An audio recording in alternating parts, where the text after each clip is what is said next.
Хоёрын ордоор шалгагдаж байгаа шалгах нь бол зөв асуудал шүү дээ тийм ээ. Ижлээ шалгах нь.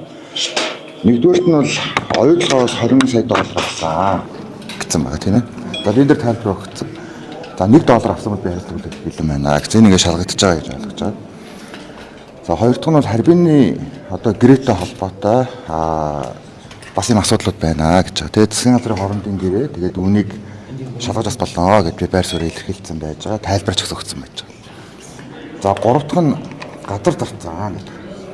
За газар зарсан зүйл бол нэгч байхгүй энэ бол одоо гүтгэлгээ гэж би мэдэл хийсэн байгаа тийм ээ. Тэгэхээр газар зарсан уу юу гэдэг асуудал шалгагдаад ингээд эцлэгдэх ёстой. За дөрөвдөг нь 14 давхрын гэрээгийн 14 давхрыг дээрэмтсэн байна гэдэг тийм ээ. За би энэ дээр бас тайлбар өгсөн шүү дээ тий. Одоо нөгөө хүмүүс маань Эрдэнэтийн тендертэй холбоотой манай нам дотор намын газрын гаргаар ажиллаж байгаа хүн байна. За тэгээд зориудын мэдээлэл хийгсэн байна гэд. За тэгээд энэ ингээд эцлэгдэх баг. Энэ дөрвөн асуудлыг хэлж гинөө гэж би ойлгосон. Зүгээр яг цаг хугацааны хувьд зүгээр прокурорын газраас энэ нөгөө ерөнхийлөгчийн хуулийн ард зүгээр мэдээлж байгааг нь бол би зүгээр бас улс төрийн зорилготой байж магадгүй гэж бодсон. Тэрнээс ш албатай тэмцэх газар дээр очиод би бодийн асуудлыг шалгахтаа тайлбар өгсөн. За надад нэг 40-60 хоногийн хугацааны дараа нөгөө бодийн асуудалтай холбоотой тайлбаруудыг авсны дараа нэмэлт одоо презентац сонсъё гэсэн. Тэгээд тэгингээ очихдоо би бас тэрнгөө мэдээлэл өгөө л гэж бодсон. Таны ахтай холбоотой хэрэгс шалгаж байгаа гэсэн мэдээлэл. Мөнгө ухагтай холбоотой гэсэн. За яг энэ мэдээж тэр нөгөө нэг энэ гэргээ за өөр одоо бусад зүйлтэй холбоотой зүйлүүд шалгагдаж байгаа л гэж мэдээлэл явж байгаа. Тэгээд юу лээ тэр чин тануул дээр үндэсний иргэний хаалган бутгасан гэдэг хэрэг нэгдэж шалгагдаж байгаа юм лээ. Тэгээд тэр хуулийнхаа байгууллагын дагуу шалгагдаад эцэлтгэл гэж бодож байна.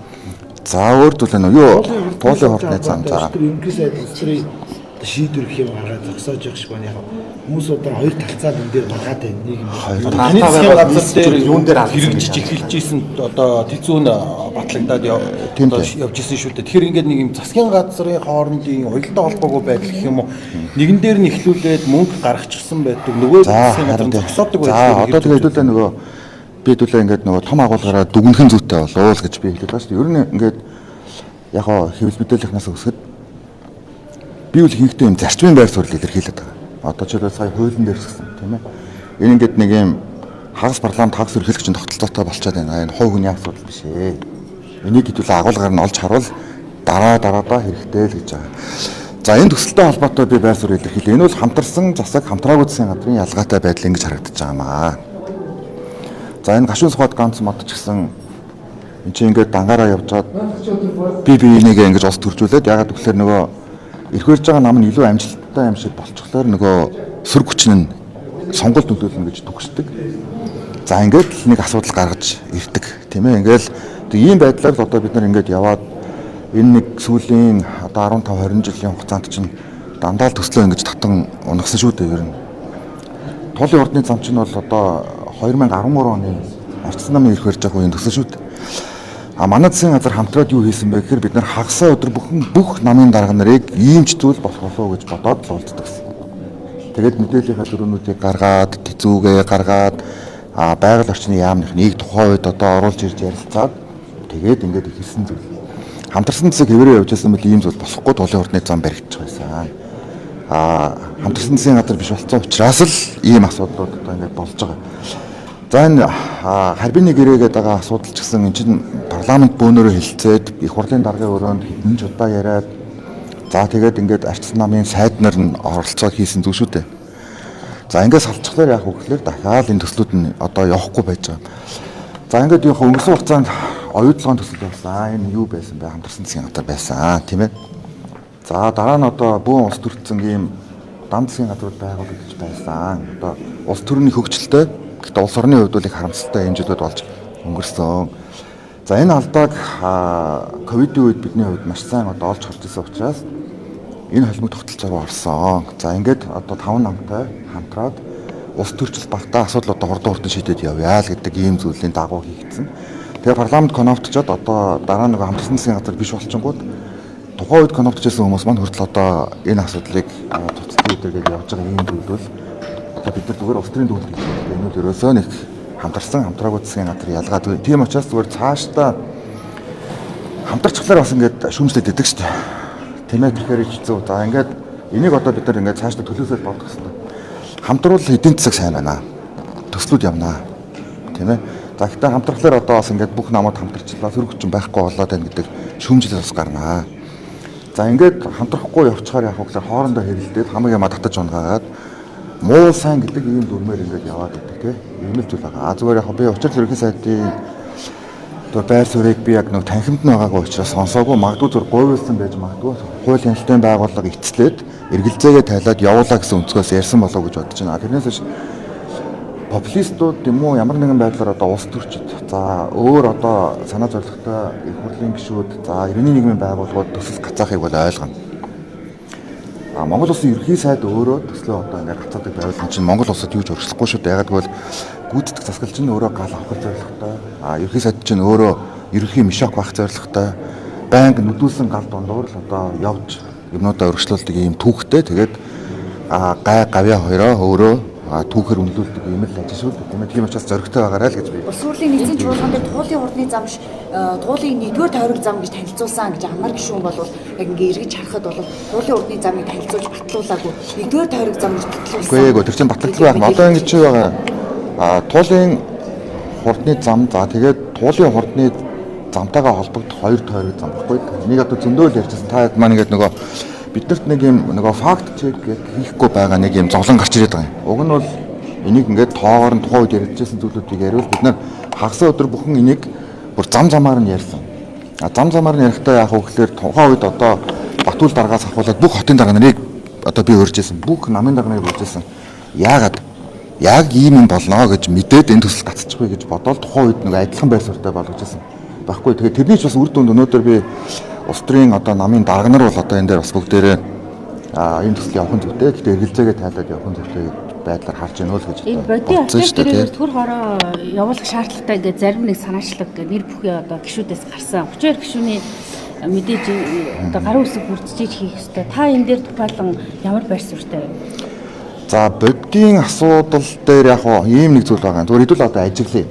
За одоо ингээд бусад асуудлууд ингээд ер нь хуулийн хяналтын байгууллагуудыг хурдан явдаг. За өнөөдөр ч гэсэн авилгатай тэмцэх газар туулын хурдны замыг бол одоо их л хурдан шалгаж байгаа шиг байна тийм ээ. За бодийн асуудлыг би авилгатай тэмцэх газарт аваачиж өгөөд за бас нэлээдгүй том мөнгөн дүн яриад тийм ээ нэлээд одоо данстай тооцоотой юм нарийн мэдээллийг аваачиж өгөөд бодийн асуудлаар авилгатай тэмцэх газар туулын хурдны замтай адилхан яагаад мэдээлэл хийхгүй байна вэ? Одоо энийг би зүгээр ажиглаач гэж та хэлээд байхгүй. За энэ хугацааны хувьд бол ийм зүйл болж исэн юм. Би зүгээр та бүхний дахиад факт чек хийгээсэй гэдэг үүднээс хэлж байгаа шүү. 2022 оны 10 сарын сүүлээр нөгөө валютын нөөц багасаад за ерөөсөө хилээр энэ бодийн нүүрсэл гараад байна. Бусад нь зогсоочод байна гэдэг ийм мэдээлэл ирээд за энийг одоо чирлатер сайд гаргаж ирээд засгийн газрын хуралдаанд хэлсэн юм. За ингээд бодиттой холбоотой асуудлыг бид нэр тогтоол гаргаад за ингээд шалгахын зүйтэй юм байна гэдэг ингээд бөө юм бас. За ингээд 2022 оны та бүхэн санаж байгаа бол 12 сарын 4-ний өдөр одоо нүүрсний том чагсаал болсон. Энэ бодийн гэрээтэй холбоотой тийм ээ одоо тухайн үед дорж чанд тийм ээ дарга гишүүн бас нэгэн тийм том дүнг зарлаад энэс олж бохимдоод нийгэм одоо тийм том чагсаал болсон. Чагсаал дээр би гарч уулзаад бодийн гэрээтэй холбоотой энэ автокийг шалганаа гэж бэлжсэн. Тийм ээ. За ингээд дараа нь яах вэ гэхээр нэр бүхий 17 одоо гишүүнийг хуулийн байгууллагын зарласан. Тийм ээ доор хурал болжсэн. Тухайн үед хууль зүйн сайдаар манай Нямбатар ажиллаж байсан тийм ээ. За нэр бүхий 17 гишүүн зарлагдсан дотор одоо энэ азийн их хурал гарч байгаа. За тэгээд нөгөө нэг сэд дөржхийн хэмжүүлээ баахан хүмүүс зарлагдсан. Аюул сайхан юу гэдэг. За ингээд шалгагдчихсэн. Ингээд 12 сарын дундуур зөвхөн бодийн асуудал нь үлдээд бусад асуудлууд шалгагдаж явцсан байт юм аа. Тийм ээ. Би 22 оны асуудал яриад байна шүү дээ. За яг тэр өдөр хуулийн байгууллагын тухайн үед надад өгчээсэн одоо мэдээлэлээр бол яг л одоо миний санийг гаргаж тавьсан данс руу орсон байт. За ингээд учир бүтүүлгээр одоо татсан. Тэгэхээр би дахиад тэрийг гаргаж ир тавьж байгаа. 22 оны асуудлыг одоо ерхий сайдсан хүний хувьд би тийм ээ одоо гаргаж ирсэн. За одоо ингээд туулын хурдны замаа шалгахын зөвөө, намайг шалгахын зөвөө тийм ээ. За өөр одоо бусад тийм ээ ингээд ямар ч асуудлуудыг бүгдийг хуулийн байгууллага шалгах хэрэгтэй. Гэхдээ тэг шандаач ээ. Бодож шалгаач ээ. Тийм ээ. Ер нь одоо манай энэ хуулийн байгууллагууд дээр нэг юм шүүхтэр миний бас нэг бухимддаг зүйл. зарим хэрэг нь ингээд одоо галзуу болгон цуусан юм шиг маш хурдан явцдгийг. Тийм ээ. Одоо энэ зээнх бол дарга бээнх хамглаа хоёрыг хэрэгжчихсэн тэгшил боллоо. За зарим нь бол ингээд ерөөсө таг шавар цууцсан юм шиг гаццдгийг. Одоо жишээлбэл энэ 49 хэрэг байна. Одоо ингээд 10 жил яг юу болсон гэдэггүй. Угшаа хашаа шидэл ингээд яваад. Тийм учраас энэ хэрэгүүдээ адилхан цаг хугацаанд шалгаад адилхан мухарлаад тайлбар өгөөч хуулийн байгууллага. Тийм учраас миний хувьд маш анхааралтай ажиглаж байгаа. Одоо бодийн асуудал санаачлаг гаргаад гараа үсэг болоохоо одоо тэр хараан дээр. Гэхдээ эн чинь би нэг ойлгохын тэмцэх газар төгссөн юм чинь би зурх одоо сонирхлын төвчлөлтэй гэж үзсэн шүү дээ тийм ээ. Тэгэхээр би одоо яг өнөөдөр бас номтын мэдээлэл, номт шадар сайтын мэдээллийг үтсэн би бас байр суурь илэрхийлжсэн шүү дээ. Тэр нь одоо нэг юм бухимдаад хүн яагаад байгаа гэдэг агуулгаар биш шүү. Хүчтэй байр суурь илэрхийлж байсан. Тэгээд сайд болоод өөрчлөгдөжүүл одоо юу гэж үзэх юм те тийм ээ. Тийм учраас энийг одоо хэрвээ тийм ээ тэр гарын үсгийг цуглуулнаггүй бол цуглуулад цуглуулахгүйгүй бол одоо өөр намд ч юм уу цуглуулахгүй гэдгийг хэлэхгүй бол ингээд санаатаа гацаагаад байгаа юм шиг бас бий үлдэх шаардлагатай. За харбины гэрээг шалгах төр ороод чуулган дээр унжчихсан. Одоо дэлгэр сайхан сайдын өгсөн мэдээлэл хэрвээ Монгол улсын сонсгол хийгээ энэ гэрээг шалгах юм бол хятадын тал бол хилээ хааж нүүрсэж авахгүй гэдэг зүйл ярьсан гэсэн. Үнэхээр ийм зүйл яригдсан юм. Нөхцөл дээр нь юу гэсэн. Цэрэг бол нээлттэй явуулсан. Гэрээг хоёр компани нууцлсан гэж ойлгосон. Үгүй тэр ерөөсөө нууцлал байхгүй ийм зүйл байхгүй. Хоёр улсын засгийн газрын хооронд хийсэн учраас нэг засгийн газар нэг мэдээллийг ил болгоод нөгөө засгийн газрынхаа зөвшөөрлөөр ил болгоно гэдэг ганцхан өгүүлбэр байгаа байхгүй. Тэрнээс шинэ нууц гэрээ ерөөсөө биш. Тэгээ би хэлсэн шүү дээ. Одоо бүрийн эрхэм засгийн газарт байгаа. Хэрвээ эргэлзээтэй санагдаад байвал дахиад одоо нөгөө 15 онд гэрээ байгуулаад бид нар ч 10 жил гацаалтай шүү дээ. Тэрэн шиг хэрвээ эргэлзээ байгаа бол одоо маш хурдан улсын хурлаар оруулаад Ганбат даргаыг ажлын хэсгийн ахлагчаар нь томлоод Баярмаг Наримчийн дараагаар нь томлоод буцаагаал оруулах хэрэгтэй гэж би хэлээд байгаа шүү. Тэгэхгүй бол одоо ингэж явж байгаа дахиад ингэж юу байгааг мэдэхгүйгээр гişүүд ажиллах болов. Үгүй юу байгааг нь бүгдээрээ ер нь бол мэдчихэж штэ та бүхэн ч гэсэн ер нь бол засгийн газар дээр ороод тэр гэрээнүүдийг үзэх бүрэн боломжтой. Нууцтууд юу ч байхгүй. Зүгээр яг хөглөөр дипломат харилцааны дагуу нөгөө талдаа урьдчилж мэдэгдэнэ гэж мэдэгдээд үтүүлж болно штэ. Тэгэхээр энэ дээр би зүгээр ингэж бодоод байгаа юм. За засгийн газар одоо энэ дээр манлайл авах хэрэгтэй байхгүй да. Хэрвээ том төслүүдээ одоо ингээд хамгаалъя гэж бодож байгаа. Хэрвээ засгийн газар том төслүүдэд хамгаалахгүй гэдэг ийм одоо байр суурь байгаа бол эртхэн шиг тэгээд энэ асуудлыг одоо нэгтлэлт нь гаргахгүй бол тэгээд ингээд засгийн газрын эсрэг байгаа юм шиг засгийн газрын гишүүд нь өөрсдөө одоо ингээд эсрэг коннотод байдаг. Тухайн үед хамт ажиллаж байсан хүмүүс нь эсрэг коннотод байдаг. Ийм төлөв байж болохгүй. Тийм учраас яг мэдээж би тухайн үед нөгөө энэ ажлыг хийсэн ерхий сайдын үед энэ зөвөөл гэж би том төслүүд явахын зүтэл гэж би үзнэ. Ил тод байх хэрэгтэй гэдэг дээр 100% санал нэг байна. Одоо энэ манлайлал засгийн газрын гишүүд дээр байх хэрэгтэй. Засгийн газрын гишүүд хэрвээ өөрсдөө энэ дээр эргэлдэж байгаа бол маш хурдан одоо үнийг оруулж ирэх эрхэм засгийн газар өөрт нь бол байгаа. Дээрээс нь яг нэг зүйл хэлээ. Засгийн газар өөрөө манлайлал ингээ алдчихлаар том төслүүд ингээ гатчихж байгаа маа тийм ээ. Тэгээд яг мэдээж одоо миний хувьд туулын ордны замын тал за мегатлуудын одоо талд хов оюурд гэдэг гишүүний хувьд зогсох нь бол ойлгомжтой. Гэтэ энэ чинь нэг л гишүүн байхгүй. Тийм учраас одоо энэ манлайлалаа гүйцэтгэх засаглал аваад энэ төслүүдэд явуулах нь Монгол улсад бол хэрэгтэй. Эргэлзээ байгаа бол гяс тайлаад тэгээд төслүүдэд явуулах нь тэгэхгүй өөр юу хийх юм бэ гэсэн. нийслэлийн намын нийслэлийн намын сар хоёрч хоорондоо бодлогдсон байгаа шүү. энэ нийслэлийн намын хооронд тойрсон өсөлтөлтөд хаяг ямар байсан. Тэгээд бас гацаад байна. Нийслэлийн намын хорооны хурал өнөөдөр болж байгаа гэж би мэдээлэл авсан. За уур амьсгалын хувьд бол бүгдээрээ л одоо хотын даргахийн төслүүдийг дэмжих юм байр суурьтай байгаа мэн гэж миний хувьд бол ойлгосон. За яг ингээд хувь хүмүүст нь уулзахлаар одоо Учрал Нямбатар хоёрын хувьд бол зөрчил бол байхгүй байх гэж би хараад байна. Одоо бид зүгээр ингээд ордон дотор байгаа мэдээллийг л бодоод байгаа шүү дээ.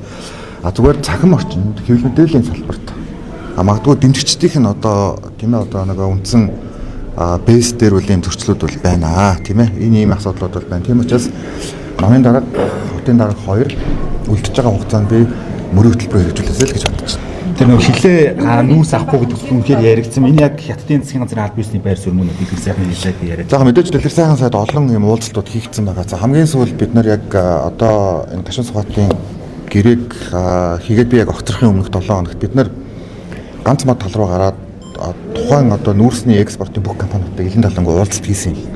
За тэрнэр бол маш их олон зүйлүүд бол яригдсан. За тэрэн дотор мэдээж дэлгэр сайхан сайд олон одоо уулзалтууд хийсэн байгаа. Тэгэхээр ер нь бол мэдээж энэ экспорт нөлөөлөх нь бол бодтой шүү дээ. Тэр чинь ягаад гэвэл 2015 онд бид нар Улаанбаатар хотод зурцсан гэрээгээ хэрэгжүүлж чадахгүй 10 жил болчиход тухайн засгийн газраар одоо хийсэн тэгэж чадсангүй гэж тайлбарлачаад одоо их хурлаар оруулаад бандан бат гэж нийлээд оруулчаад одоо их хурлаар оруулсан асуудлаа болохгүй байна гэвэл тэгээд Монгол улсад юу нэгтгэх тийм одоо төвшин үлдээгүү гэсэн үг шүү дээ. Яг их хурл маань одоо төрийн эрх дээд байгууллага тийм учраас адаглаад улсын их хурлаар орсон гэрэн дээрээ Монголын засгийн газар Монголын ард түмэн одоо хатуу байдаг ийм соёл суралцахгүй бол цаашдаа бид нартэй ямар ч улс тийм ээ одоо ямар ч хөрөнгө оруулагч харьцахгүй л гэж одоо бодож байна. За их баярлалаа. Тэгээ хэдүүлээ өдөр өдөртөө сэдвээр ярих